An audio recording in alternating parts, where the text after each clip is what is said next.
Ek wil vandag met jou begin gesels oor 'n reeks oor die 10 melaatses wat deur Jesus gesond gemaak is. En by hierdie eerste aflewering wil ek graag die tema gee: hande vat en saam staan. Nou ons lees in Lukas 17 vers 12 en 13 en 16 die volgende woorde: Net toe hy, dis Jesus, 'n sekere dorpie wou binnegaan, kom 10 melaatse mans hom tegemoet. Maar hulle bly op 'n afstand staan en roep hard: Jesus, Here, ontferm U oor ons. En een van hulle was 'n Samaritaan. 'n Afgetrede kollega van my wat op 'n plaas groot geword het, vertel hoe hulle as kinders eendag by die klomp plaashonde in die veld gaan loop het. In 'n stadium het die honde onder mekaar aan die beklei geraak en 'n ewige kabaal opgeskop. Die geraas en die gewoel het 'n haas wat daar naby in die gras geskuil het laat opspring en letterlik die haasepad laat kies. Toe die honde die haas gewaar, het hulle die bekleierery net daar beëindig en as 'n eenheid agter die haas aangehardloop. Die les wat ons hieruit kan leer is dat gemeenskaplike uitdagings, of dit nou honde of mense is, saam snoer en van hulle verskille laat vergeet, net soos die 10 melaatses wat tot Jesus geroep het. Toe hy naby hulle dorp gekom het, onder hulle weet ons was een Samaritaan, 'n vyand van die Jode, maar tog was hulle saam.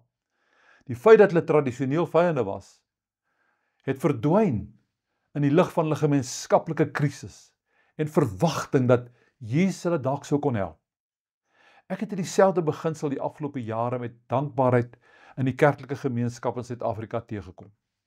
Alhoewel daar steeds verskillende denominasies in ons land is, word daar in 'n steeds groter mate nie meer geveg en gestry oor allerhande en dikwels minder belangrike dinge nie. Oor die afgelope paar dekades het daar immers bedreigings en uitdagings na ons kant toe gekom as kerk, wat nie net met een denominasie te maak het nie. Die Christendom en die evangelie is in baie opsigte in gedrang.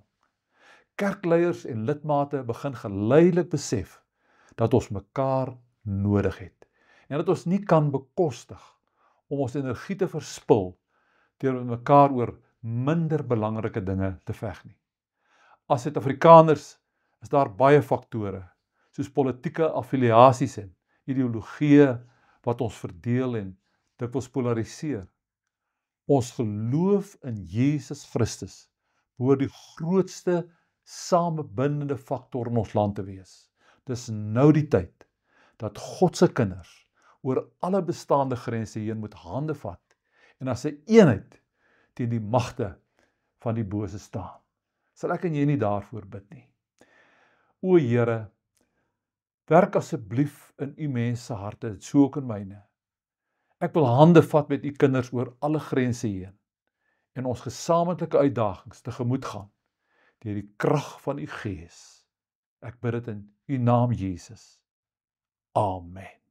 Sterkte tot volgende keer.